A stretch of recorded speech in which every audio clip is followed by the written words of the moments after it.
Hello, I hope you're ready for some illogic. This time I'm going to be going over the team I just finished drafting for Season 4 of the Wooper Club League. We're a smaller league as of right now, 8 of us who all went to school together, but we're probably looking to expand a little bit more with this season, and we're starting to get a little more official. So, first bit of a history lesson, I joined the league in Season 2, where we drafted various types for a best 2 out of 3 monotype league. I ended up taking the crown there with my Fairy, Steel, and Psychic teams. Had a lot of fun. Next, in Season 3, we did a VGC League where we could experiment with different teams throughout the regular season. This was at the end of Gen 7, so I ended up falling in love with a team consisting of Primal Groudon, Lunala, Incineroar, Mega Salamence, Stakataka, and Tapu Fini. And in the final bracket there, I again piloted my team to the Season 3 title, despite the absurd number of Precipice Blades misses. I definitely had a lot of fun in those seasons, but fresh off my first draft in Gen 8 in a different league, in which I finished runner-up, with a little bit of an odd rule set, I'm ready for a little more traditional draft league gameplay, which we're doing here for Season 4. A little bit of housekeeping first for this league. We've got a couple of rules. We're doing post-Pokemon Home, but nothing that is unreleased. The biggest thing there, of course, being the unreleased abilities for the Galarian starters and fossils not being allowed. We're going to have kind of a traditional setup of a Tier 1, a Tier 2, 2 Tier 3s, a Tier 4, and a Tier 5, as well as 4 free picks, totaling 400 points for a total of 10 picks overall per team. Finally, although I personally voted against it, Dynamax is illegal, but only for Tier 5 Pokemon. Before getting to the draft, I'd like to give a quick shout out to Mr. Quality for putting together everything for this league. He's been an awesome commissioner for us. The link to his content for the league in general is going to be down in the description. And shout out to Automatic as well for allowing us to use his site and its resources for this league as well. So without further ado, let's get right into it. So to start off, I had the number 5 picked in the draft out of 8. It's not the best position at all, but we assigned spots in the draft based on past performance, so of course I got stuck with a subpar spot. I was looking at a couple different things for that first pick. Dragapult was taken before me, a couple of spots. Dracovish went first overall, but I really stopped short when I saw Kyurem-Black was still available. Seriously blown away when I realized this thing was allowed, and it made its way all the way down to pick number 5. Look at this thing's stats. Base 170 attack is absolutely insane, and 120 special attack is still nothing to scoff at all. It's more than usable. 95 speed is actually also pretty nice too in this very slow meta. And look how bulky it is too, with 125 HP and the 190 defenses. And it's got a ton of potential to use a bunch of different items. We've got Band, Scarf, Specs, all the choice items, Assault Vest, Expert Belt or Life Orb, Leftovers for bulkier set, Heavy Duty Boots. And then look at the move pool too. We've got Body Press, we've got Draco Meteor, Dragon Claw, Dragon Dance, Dragon Pulse if I'm not feeling it quite as risky. Earth Power for amazing coverage on the special side, along with Flash Cannon, Focus Blast, Freeze Dry. Fusion Bolt on the physical side is actually huge. That electric coverage does a lot for the team. Ice Beam on the special side, Icicle Spear on the physical side, finally giving Kyurem-Black that physical ice presence that it's been lacking. It's my understanding that Kyurem-Black wasn't really busted before because it had so many different weaknesses. It was weak to hazards, didn't have a physical ice move, couldn't really set up. And now it's got Dragon Dance to set up, Icicle Spear for physical ice move, Heavy Duty Boots. I don't know. This thing is so good.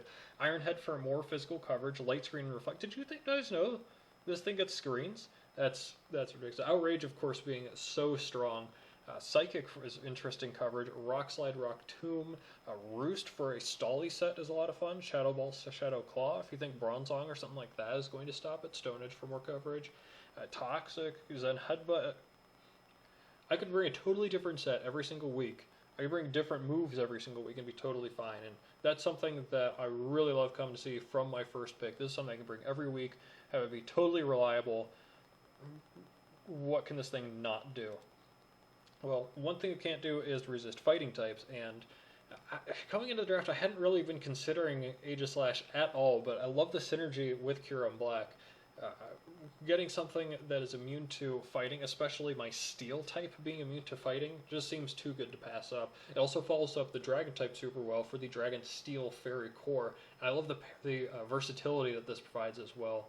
Just like how Kyurem-Black can be used with offensive or defensive sets, Aegislash has some nasty sets. It's got Subtoxic with some leftovers if you want to run that. You can run Band, you can run Specs, or even a Surprise Choice Scarf Set if you're really feeling that. Life Orb does a ton of damage. Even Air Balloon or even something like Spell Tag could do a lot of work. With the moves, it's got a surprising amount as well, surprising amount of versatility. Air Slash is actually kind of an interesting move. Autotomize to boost that base 60 speed up. You've got so much that they can do. Close Combat is the newest addition to its moveset, which is absolutely amazing. And if you don't want to use Sacred Sword, Flash Cannon for coverage on the special side. Head Smash even actually can put in a lot of work. Iron Head, King's Shield is such a good option. It punishes opponents for making a decent read, which just seems a little bit unfair to me. Psycho Cut is kind of interesting. Reflect again, more screens is kind of interesting. Rock Slide if you're not feeling that Head Smash from before. Shadow Ball, Shadow Claw, Shadow Sneak, of course, the standard suite of ghost moves there. Amazing Stab Gun, the Subtox. You've got Sword Stance down here at the bottom too to set up a little bit. Aegislash is definitely a big threat, and speaking of big threats, I'm not saying I drafted this because I saw Hawlucha ahead of me, and I really don't want to have another draft go by where I'm super weak to Hawlucha, but here we are, and Aegislash should hopefully be a nice answer to that, as well as so many other Pokemon. Speaking of finding answers to big threats, I really wanted to address Dracovish too, which was selected first overall, as I had mentioned before. Seismitoad fits that role of countering that, along with doing so many other things. It's a ground type, which can set up Stealth Rocks incredibly reliably. It starts a Fire, Water, Grass core with its water typing. It checks so many interesting boxes. Aside from the standard set that you see in OU now with Stealth Rock, Toxic, Scald, and probably Earth Power, maybe Earthquake, something like that. This thing has some fun utilities that you can use in Draft League. You can go with leftovers, of course, but then you can get some fun sets with berries, especially like something like Rindo. It only has one weakness, and grass moves are a little bit limited because of the hidden power nerf. Removal, and it's a little bit of a nerf, I'd say. Pinch berries, of course, too, if you really need to pack extra punch. If you only need to survive 3 hits, then that pinch berry is going to help you out. Rocky Helmet could be a lot of fun. Even a red card I've run before as well. You can run an offensive set with a Life Orb or a choice item, too.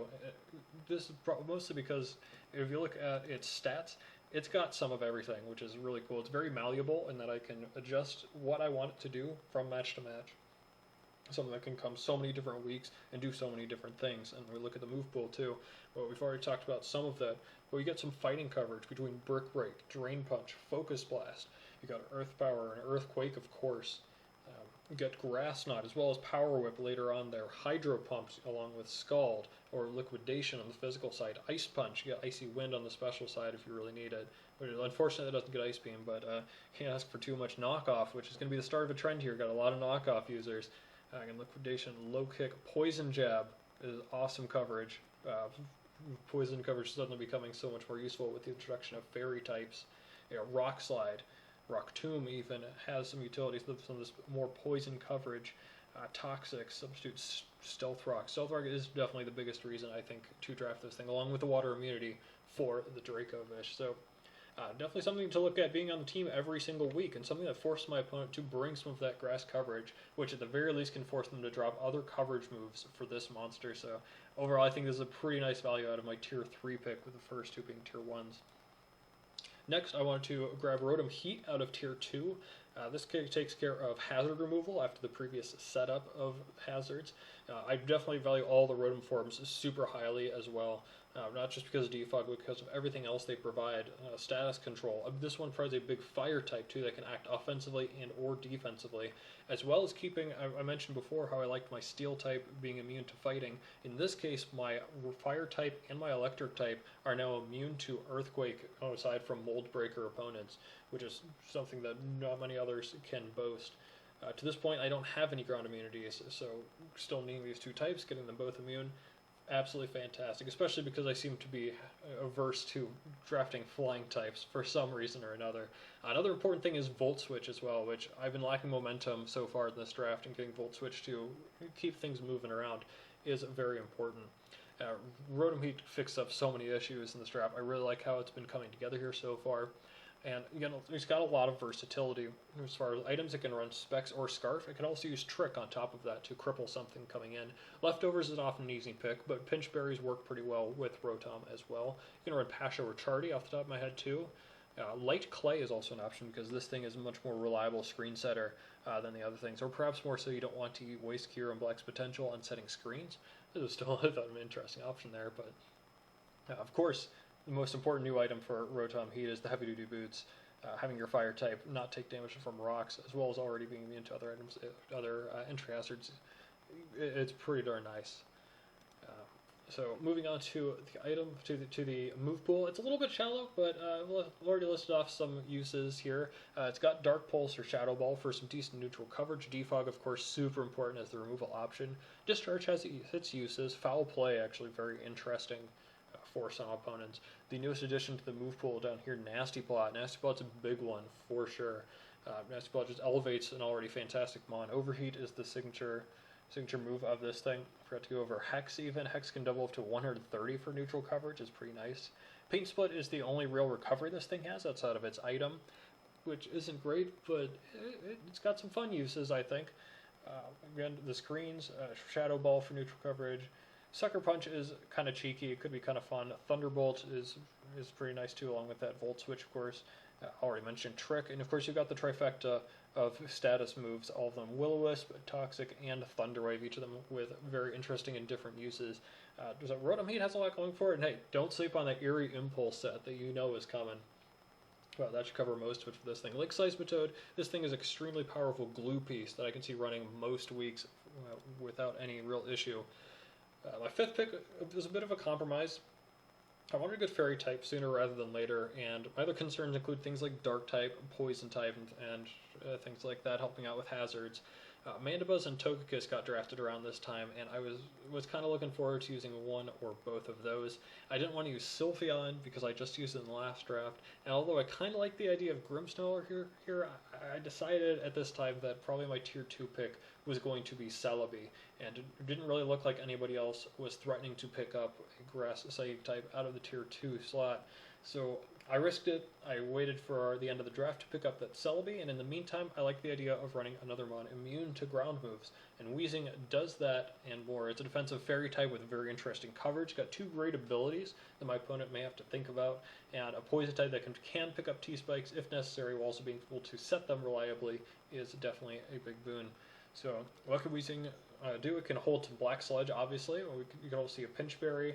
You could see a Babiri Berry, perhaps. Rocky Helmet is actually a pretty cool item on this. Even a fun Misty Seed set could be kind of interesting. For the moves, you got in addition to, of course, Levitate and Misty Surge and Neutralizing Gas, all of which are very cool abilities. The moves, I've got Aromatherapy as a very cool part of the Lord Pool. Clear Smog as well as Haze. So Clear Smog can't be taunted, and Clear Smog actually going to do a little bit of damage coming off of this one too. Coverage with Dark Pulse, Defog. Defog is definitely huge. Takes a lot of pressure off of Rotom-Heat from having to run Defog, however often I feel I need to use it. Destiny Bond and Explosion are kind of interesting fourth move option. Fire coverage is pretty cool too. Fire Blast, Flamethrower, the Heat Wave, and the Overheat, of course. Haste is kind of interesting as well. Try to get off the boost from something, maybe if something's cursing up too and I can outspeed it easily. Or I can just take the hit onto something. Memento, very cool, very interesting as well. Getting Memento, another interesting fourth move. Another user of Pain Split as well here. Again, this is its only real recovery, but it's something. Shadow Ball for coverage, of course. Sludge Bomb, Sludge Wave for coverage, for its Poison Stab, and Strange Steam. Pretty cool signature move, to be honest. 90 power from a Fairy move. It's not Moonblast, but it has a chance to confuse. Although it does have a chance to miss. We've got Taunt as well. Awesome user of Taunt from the slower bulkier mons. I don't want to be setting up rocks or anything like that. Got cool electric coverage. Thunder and Thunderbolt. Toxic, of course, would be 100% accurate because Poison types can't miss it.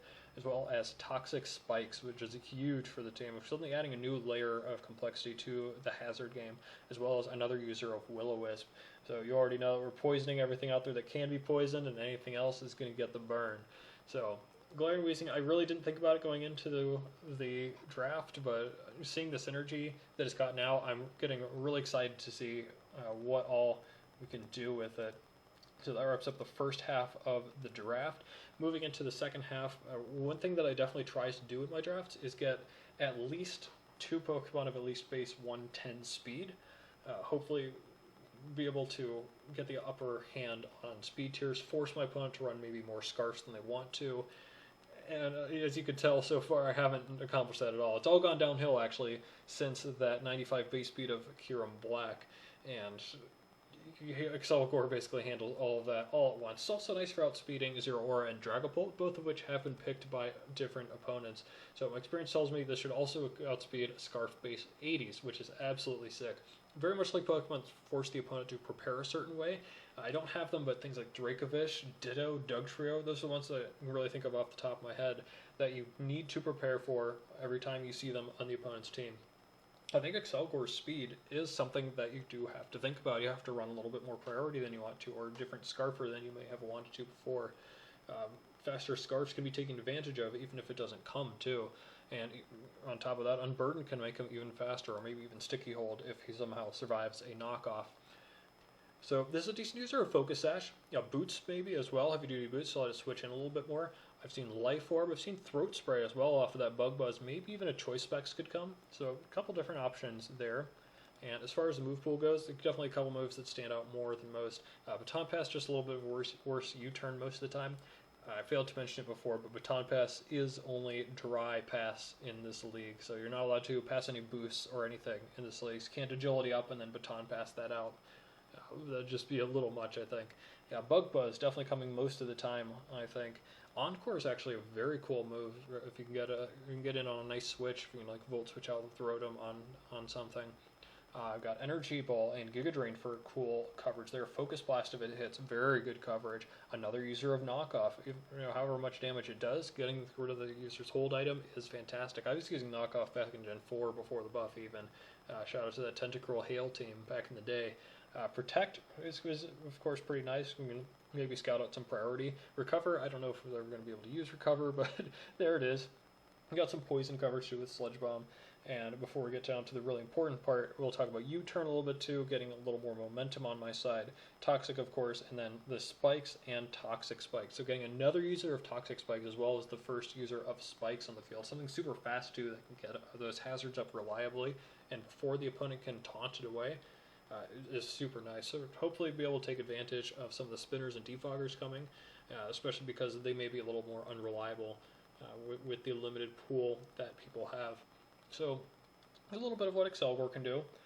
Next, out of Tier 4, I want another Dark type, and Scrafty also doubles as a Fighting type with great abilities and the chance to either set up or go tanky, starting with abilities too. Look at these amazing abilities. Intimidate, of course, can help make some moves kind of into resistances almost from the physical side if you can get a nice prediction there. Shed Skin, absolutely incredible if you're trying to set up or even just be tanky. Getting rid of a Toxic or a Burn or anything is outstanding. And Moxie, if you're going for a sweep, what can be better than just getting a +1 every turn that you're KOing something and just snowball out of control. So for items, you definitely have leftovers. Roselli Berry is kind of an interesting option, as well as Koba or Chople. Assault Vest is definitely possible with this thing. Choice Band is a pretty cool set. Actually, Choice Scarf has the possibility to work too. Expert Belt, Life Orb are possible as well. Rocky Helmet could be fun for a bulky kind of Intimidate set.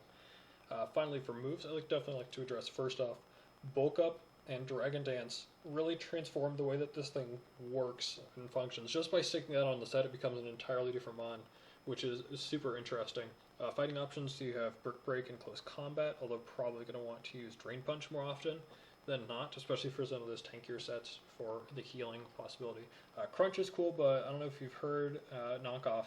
Knockoff is pretty good, and yeah, we have that a little bit on the team. Fake Out could be nice with some chip. Maybe an Assault Vest set. Fire Punch is pretty cool coverage there. Grass Nut is cool, but maybe not off the base 45 attack. Head Smash, 150 base power, just like Aegislash. I'm telling you. You got Ice Punch, you got Iron Head. You got Poison Jab down here too. So pretty nice coverage. Rest is actually better on Scrafty than other mons too, though, because of the Shed Skin. You can rest up and then you have a 1 in 3 chance of waking up right away with Scrafty. So pretty cool tanky idea there with this thing. You got Rock Slide, Rock Tomb, Stone Edge if you don't like to live on the edge. Taunt user as well at base 58 speed, maybe not outspeeding that much like Weezing is at 60, but still something to consider for sure. We got Thunder Punch for coverage, Zen Headbutt for coverage, so definitely excited to use this thing even with its low speed, which is actually the lowest of the team at base 58, but that also kind of shows the threats that this team has got, considering that even the slowest mon can boost up with a Dragon Dance or a Hold a Scarf and suddenly become very threatening. And speaking of threatening, you remember how Dynamax is a thing for tier 5 mons. Well, we got Kingler. Some people jumped on that immediately with one member drafting Charizard and Lapras in rounds 2 and 3. So my attempt to break through teams with Dynamax is definitely my boy Kingler. It's a different water type than Seismitoad, and it is strictly physical. Kingler provides some fun ways to sweep, definitely, though, considering its massive 130 base attack. Not too bad, 75 speed, to be honest. I've seen worse. This is kind of middle of the pack.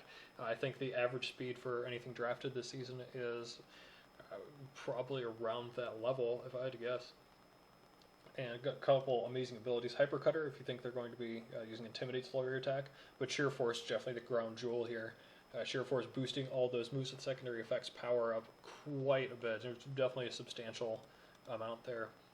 For items, you've got a couple cool options. Choice Scarf could be interesting, as is Choice Band if you don't want to bother setting up. Life Orb obviously synergizes with Sheer Force. I actually kind of like Assault Vest to go with this. It does have a 115 defense stat, and you're going to be boosting its HP with Dynamax anyways. Lumberry is a really great pick if you think someone's going to try to burn this thing to deal with it.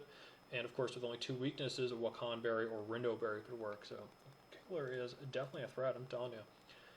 So what are you going to do when this thing is Dynamaxed after just using Agility? If you thought the 75 was not too great, wait till it outspeeds your base 110 Scarfs.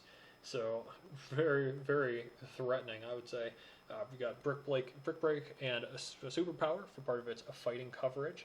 We've also got Body Slam and Facade for normal coverage, which definitely could still come in handy. We got access to Haze, which is kind of interesting. High Horsepower, definitely very important ground coverage. And again, try to think of these moves in terms of Dynamax as well.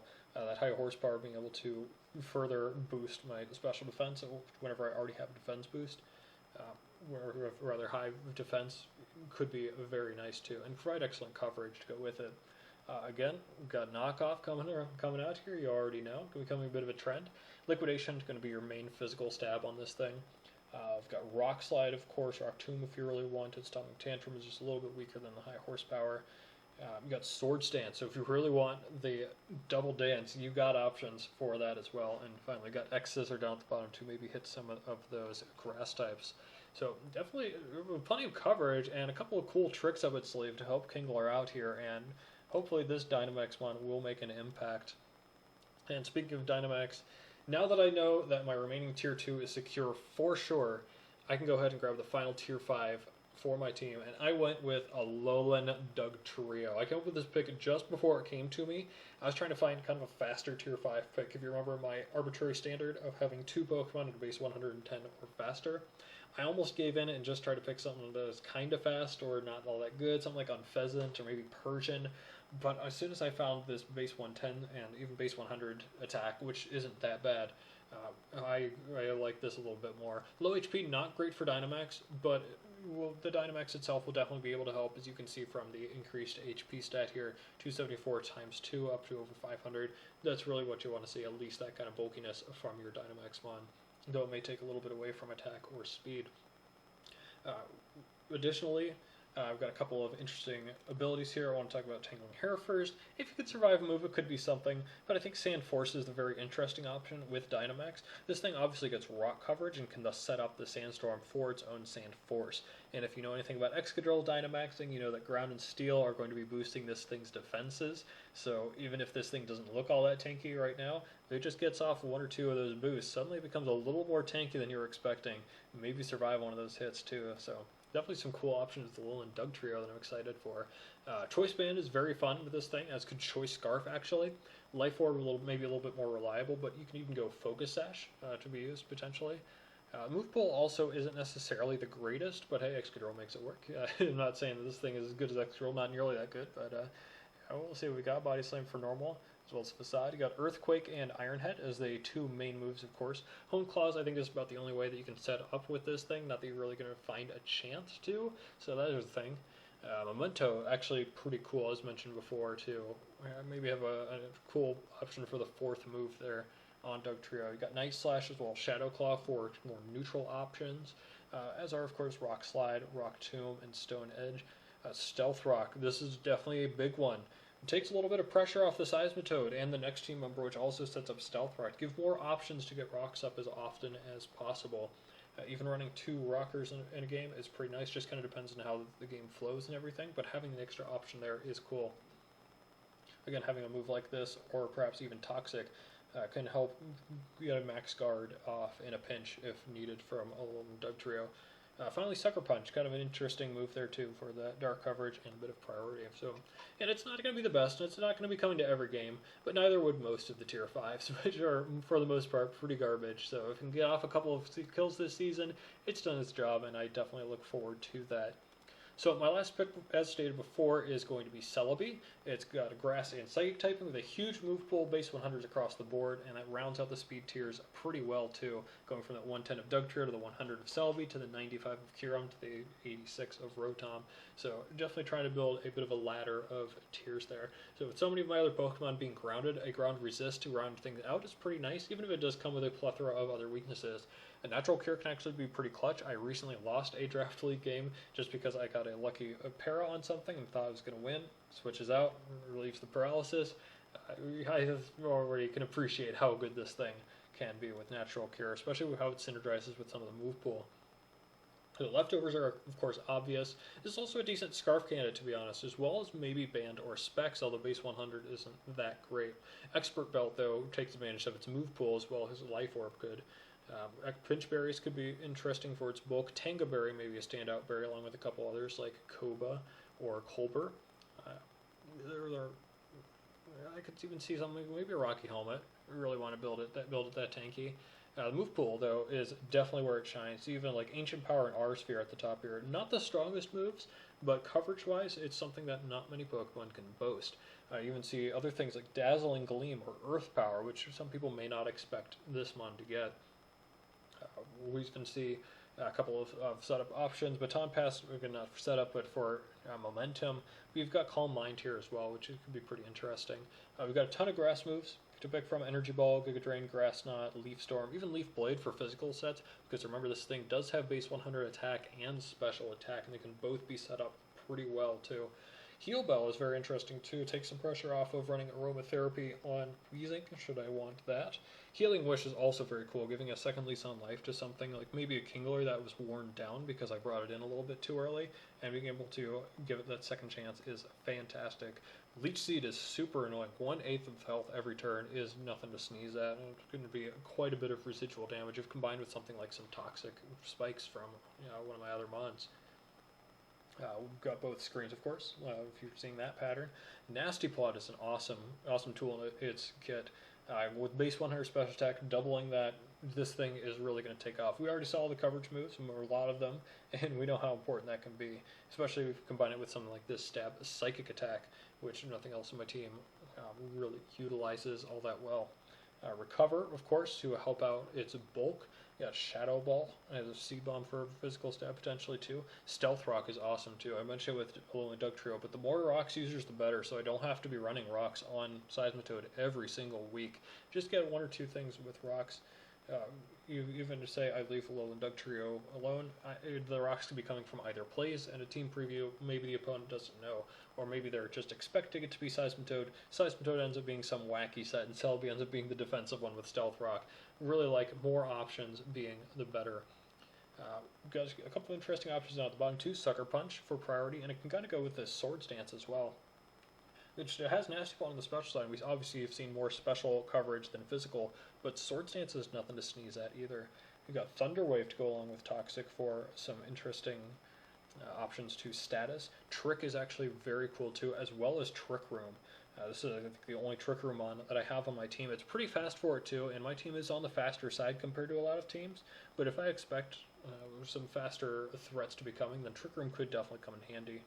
Finally, we've got Zen Headbutt for physical coverage, and of course, U-Turn for more momentum. More momentum, please. I kind of neglected that with a couple of these picks, so getting more U-Turn users will definitely help out a lot.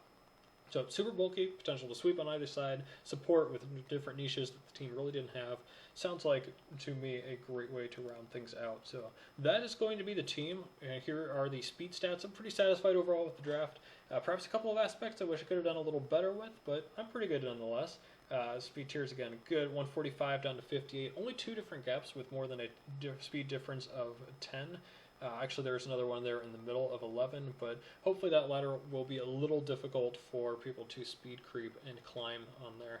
I like the type diversity a lot. We've got Fire, Water, Grass, and Rotom, Seismitoad, and Celebi, as well as the Dragon Fury Steel Coral with Kyurem, Weezing, and Aegislash. I don't live or die by this rule, but if those are the months that are going to fall into my lap, then hey, I'm going to take it for sure. I've got a Dark type, got a good Ghost type, a Poison type that can touch the ground, especially against teams that I need it to. I've got 3 different Rocks users, 2 Toxic Spikes users, a Spikes users, 2 Defog users. Overall, yeah, I'm pretty satisfied with that. So I think that'll wrap things up for the overview of the draft for the Buffalo Bouffalant. I'd definitely love to see some support for the upcoming season. Let me know if I missed anything and what I did right or wrong in the draft or in the video. So I hope you look forward to seeing the Week 1 team builder and battle coming soon.